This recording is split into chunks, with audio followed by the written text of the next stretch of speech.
In this video, I'm going to discuss with you screening for critical congenital heart diseases, specifically using pulse oximetry. This information is from UpToDate.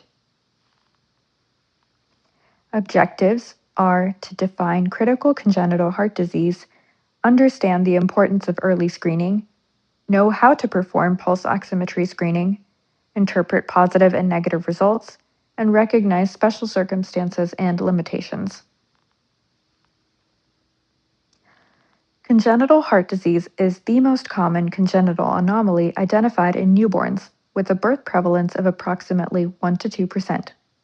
Critical congenital heart diseases are those which require surgery or catheter-based intervention in the first year of life and encompass about 25% of all congenital heart diseases.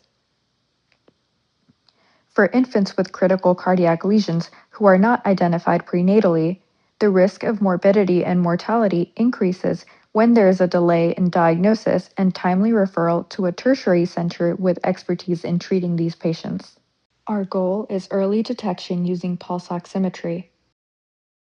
Screening detects lesions that need intervention within the first year of life and present with hypoxia some or most of the time. Examples include hypoplastic left heart syndrome, pulmonary atresia or critical pulmonic stenosis, tetralogy of Fallot, total anomalous pulmonary venous connection, transposition of the great arteries, tricuspid atresia, truncus arteriosus, coarctation of aorta, interrupted aortic arch, critical aortic stenosis, Epstein anomaly, double outlet right ventricle, and other single ventricle defects. This table from UpToDate summarizes the key features of some of the more common critical congenital heart diseases and whether or not they are ductal dependent or present with cyanosis or differential cyanosis. Next, I'll go over some of the common critical congenital heart diseases that we screen for. Hypoplastic left heart syndrome has severe central cyanosis and shock after ductal closure. Systemic circulation is ductal dependent, meaning it needs the ductus arteriosus for systemic flow. In pulmonary atresia or critical pulmonic stenosis, cyanosis is due to lack of pulmonary flow and is ductal dependent for pulmonary blood flow. In tetralogy of Fallot, there's a cyanotic lesion with right to left shunt across the VSD. Degree of cyanosis depends on the right ventricular outflow tract obstruction. It may be ductal dependent for pulmonary flow in severe cases. In tricuspid atresia, there's cyanosis from complete absence of the tricuspid valve and obligatory right to left shunting. It's ductal dependent for pulmonary or systemic flow, depending on the associated defects. In total anomalous pulmonary venous return, all four pulmonary veins drain into the vena cava instead of the left atrium. Cyanosis then occurs due to mixing of oxygenated and deoxygenated blood, and it worsens when obstructed. This is not a ductal dependent lesion. In truncus arteriosus, there's cyanosis from complete mixing of systemic and pulmonary blood in a single shared arterial trunk. This is also not ductal dependent. In transposition of the great arteries, the aorta and pulmonary arteries are switched, leading to two parallel circulations. There's early cyanosis within hours of birth, and reverse differential cyanosis may develop where there's higher oxygen in the legs than the arms. This is ductal dependent for mixing and systemic oxygenation, meaning it needs the ductus arteriosus or ASD, which are not pictured here. In critical aortic stenosis, babies may appear well initially and then present with shock and differential cyanosis after the duct closes. Systemic circulation is ductal dependent. an interrupted aortic arch. There's differential cyanosis once the ductus arteriosus closes. This requires the ductus for systemic circulation. In coarctation of aorta, often differential cyanosis presents after the ductus closure with weak femoral pulses. Systemic circulation is ductal dependent.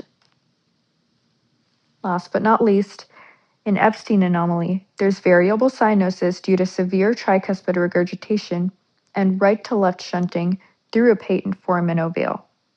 This may be ductal dependent for pulmonary flow in severe forms.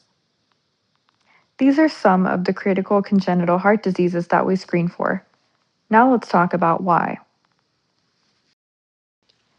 Most newborns with critical congenital heart disease are diagnosed either prenatally or on clinical examination during the birth hospitalization. However, up to 30% of these newborns appear healthy on routine examination, and signs of critical congenital heart disease may not be apparent in the first days of life. Cyanosis may not be clinically apparent in patients with mild desaturations above 80% or anemia. Cyanosis may also be difficult to see in newborns with darker skin tones. As we just went over, many of these lesions were dependent on a patent ductus arteriosus.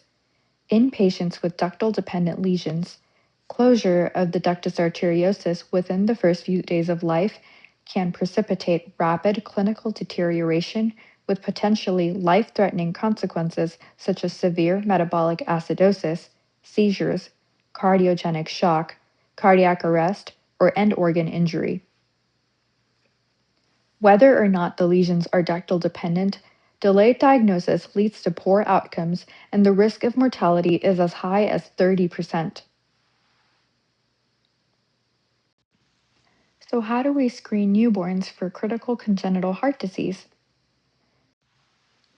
Screening should be performed at approximately 24 hours after birth or as late as possible if the newborn will be discharged before 24 hours. This is because screening within the first 24 hours after birth is not as specific as later screening because hypoxemia commonly occurs during the transition from intrauterine to extrauterine life. During the screening procedure, the newborn should have no respiratory support. For newborns receiving oxygen, pulse oximetry monitoring should be performed as clinically indicated for their condition, and screening procedures should be deferred until the infant has been weaned off oxygen. So, for preterm neonates in the NICU, this may result in screening being performed well beyond the standard 24-hour time frame. Pulse ox may be performed as part of routine care, but protocol for critical congenital heart disease screening at the newborn nursery cannot be applied. Modified NICU protocol instead, where pulse oximetry may be measured in intervals. Also, the baby needs to be off of oxygen for screening. Infants with chronic lung disease who have not been weaned to room air by the time of discharge would need an echo, and pulse oximetry is generally unnecessary. Oxygen saturation is measured in the right hand for preductal saturations and either the right or left foot for postductal saturations. Screening should be performed using a motion-tolerant pulse oximeter. Measurements should not be performed when the newborn is crying or moving because this reduces the quality of the signal and accuracy of the test. Newborns delivered outside of a hospital setting can also be screened using a portable pulse ox probe. Does anyone know what conditions could cause the pulse ox test to fail to detect hypoxemia? Pulse ox test may fail to detect hypoxemia if there is interference from ambient light, partial probe detachment, electromagnetic interference, poor perfusion at the site of measurement, and or hemoglobinopathies. This is an algorithm taken from the AAP guidelines on pulse ox screening for critical congenital heart diseases. The baby passes the pulse ox screening if both right hand and either foot have saturation greater than 95% and there's less than a 3% difference in saturation between hand and foot. But if there's greater than a 3% difference between hand and foot, we retest in an hour. If the baby still doesn't meet criteria for a negative test, then it fails the screen. If saturations are less than 90% in either right hand or either foot, it's an automatic fail. And if saturations are between 90 to 94 in the right hand or either foot, then we retest in 1 hour, and if the baby still doesn't meet criteria for a negative test, then it fails the screen. What's next? So if a baby has a positive test, meaning a failed screen, what do we do next? We first evaluate for non-cardiac causes of hypoxemia. Common non-cardiac causes include sepsis, pneumonia, transient tachypnea of newborn, respiratory distress syndrome, persistent pulmonary hypertension, meconium aspiration syndrome, and pneumothorax. So first, we can grab a chest x-ray to rule these out. Other tests that we can do are echocardiography. We can consult cardiology and transfer the patient. We would also consider prostaglandin E1 for a suspected ductal-dependent lesion. This would keep the ductus arteriosus open. In newborns with negative tests, no further workup is required unless there's a concerning exam finding, such as abnormal heart sounds, murmurs, or poor pulses. What do you think the benefit is of screening? The primary benefit of newborn pulse oximetry screening for critical congenital heart disease is timely identification. Universal newborn pulse oximetry screening improves detection of critical congenital heart disease compared with physical examination alone. It can also detect other serious non-cardiac conditions that I mentioned before. What are some limitations of screening? Benefits of screening must be weighed against false positive. Newborns with false positive screening results undergo additional testing or transfer to advanced pediatric cardiac care, which may cause discomfort or harm to the baby or anxiety in caregivers. However, in many cases, this evaluation results in identification of other causes of hypoxemia. There may also be false negatives. Some newborns with critical congenital heart disease may be missed on screening because hypoxemia may not be present all the time. Pulse oximetry also won't detect non-critical congenital heart diseases, though clinically significant, such as aortic stenosis or large atrial or ventricular defects. In summary, critical congenital heart disease is potentially fatal if undiagnosed.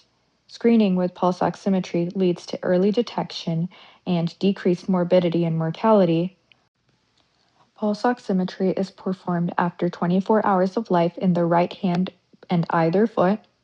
We must follow the AAP algorithm, evaluate positives immediately, and always consider critical congenital heart disease for abnormal exam even with a negative screen. Now I want to ask you, has anyone seen any cases that have been caught or missed by screening? What is your nursery's protocol for a failed screen? Have you seen any barriers to follow up for positive screen? Let me know in the comments below.